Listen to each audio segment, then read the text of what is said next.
Hey, howdy everybody. It's Greenleaf, and I just got off of work. It's Friday morning. I'm super pumped because I'm gonna take you all to one of my favorite spots here in the Springs. What's really special about this place is it's like a little hidden forest in the middle of the city. But we'll talk more about it when we get there. I'll hit you guys up and show you guys Pikes Peak. We'll probably get a better view when we're at the park, but that's definitely one of my favorite areas right there. One of my favorite roads we're driving right now, because you just get an awesome view of the mountain. So before we get to Palmer Park, I just want to talk about it a little bit. It doesn't have a lot of history. The reason it's called Palmer Park is because a man named William Palmer donated it to the city. And before he owned it, kind of a farmer owned it, and he just used the surrounding area to raise sheep. So sheep grazed in the area, which is cool. But like I said, not a real rich history. But like I'll say a million times in this video, what makes this spot special is it's right in the middle of the city. Like, you wouldn't even know it's there until you pull in and see it, which is so cool. Checking back in. That's kind of the area where we're gonna be headed. It's a beautiful area. If you think it looks good now, wait till we get there. And here's the entrance to Palmer Park. Like I said, it's a nice little area. Over in this field right here, a bunch of kids meet and do some LARPing. I don't know if that's actually what they're doing, but occasionally you'll see about 20-30 kids with foam swords beating each other up. So that's cool. Hey, how's everyone doing? As you can see, the sun's rising over the peak, which is nice. This is why I like this area so much, because you wouldn't even know it's here,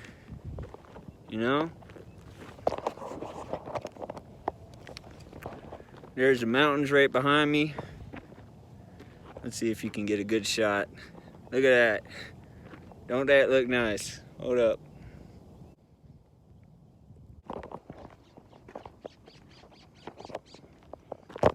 Not that high up, but it looks high up. Man, oh man. And this is right in the middle of the city too, which makes this place special. See if we can get Pikes Peak in the background. There we go. Look at that. So, I guess before we jump into a little bit about Palmer Park, a little kind of like tobacco check.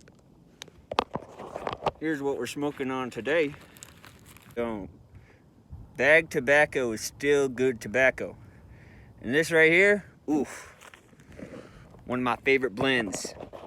At a brick and mortar shop, they'll generally sell to you for about $6. But if you go online, you can get it about $1 for an ounce, $1.50, $2, you name it. So not bad, not bad. It tastes good, smokes good, so it's a good daily smoke. I'm not sure if this is the Latakia or not, but it has a bit of a tart kind of taste to it, which isn't bad. I kind of like it. It's almost like biting into a fresh apple, which is cool.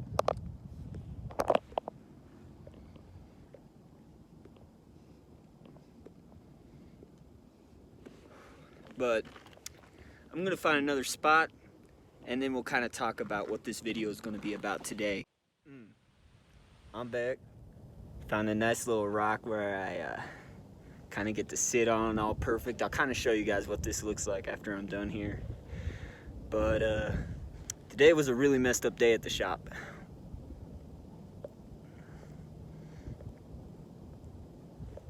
I had to do some stuff I'm not technically supposed to do. Had to run some machines that I'm not technically trained on. But I've messed with them enough to know what I'm supposed to do. So it wasn't bad. But it made me realize something that's super important. And this isn't a problem for everybody, but I've noticed with my generation, it's hard for them to see other people like them. It's hard for people to look in the mirror and see what it's like to be somebody else. And the way a team works, take yourself. Sometimes you have a shitty day.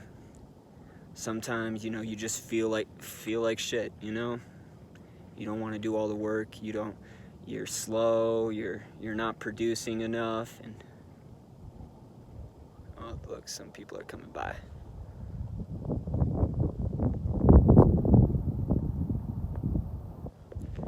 So, you have an off day.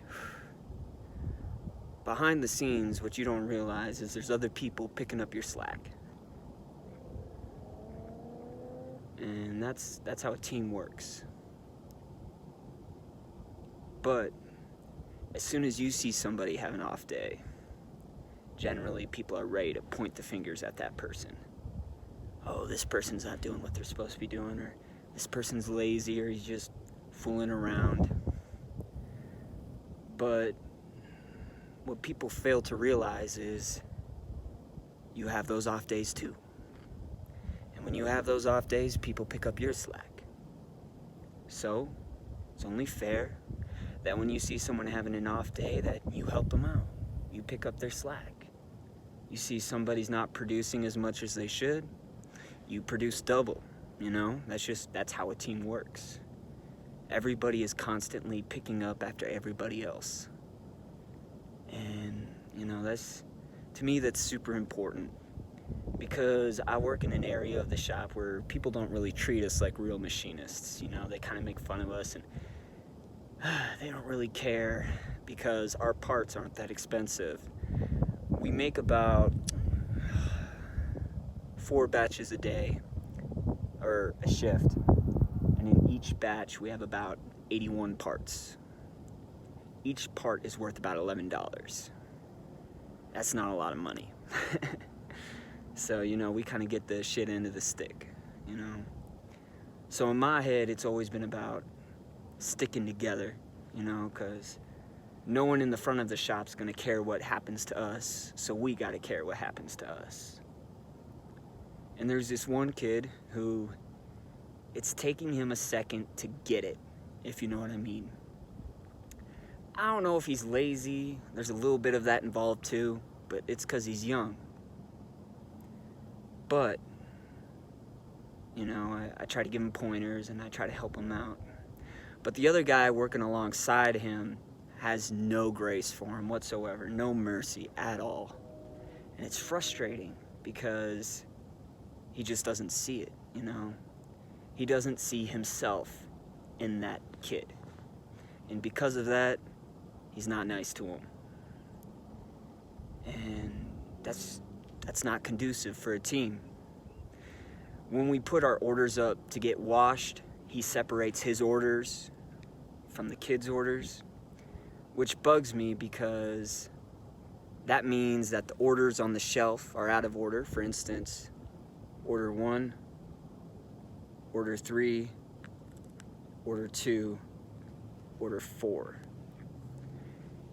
And that's not helpful to people who are washing them, because that means they gotta shift through the work orders, shift through the parts to make sure that they're putting the order that needs to go next. So I confronted him about it. And he's like, I don't want my orders getting mixed up with his parts aren't good, blah, blah, blah, blah, blah. And I'm like, your order won't, The rubber banded together, there's no way for your orders to mix. And that's when I realized, to him, this kid wasn't a part of the team. So he wasn't getting the same treatment. He wasn't getting fair treatment. And, we talked about it, and, he eventually apologized, and now he stacks the orders in numerical order now, which is helpful to the people who are washing it, and it's helpful for me too, because I was the person who, once I got back there, I'd have to reorganize everything to make sure everything was in numerical order.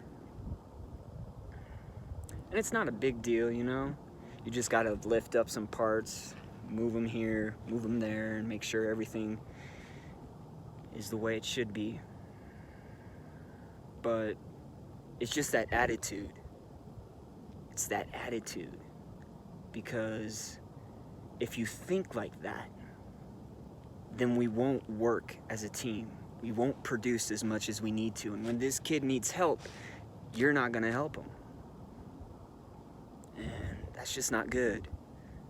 Because eventually, if nobody helps this kid, he's gonna get fired or he's gonna quit. And then we're gonna have a new kid who knows less, is gonna make shittier parts, and then we're gonna have to train that kid. And if nobody wants to help that kid, then he's gonna fire, get quit, and the cycle just continues and continues. It's better to help someone than to replace them. And that's just always been my belief. I know this has kind of been a bit rambly. I'm not really good about talking about these things. But in my eyes, the way I see it, don't get rid of what you have if it's broken. Fix it. If it can't be fixed, I mean, that's another topic altogether. But more than often, you're able to fix the things that are broken. So in my eyes, why waste it? Anyway, this has been Greenleaf, and before I let y'all go, I'm gonna show you kind of where I'm at. Look at that. I know this is a little upside down,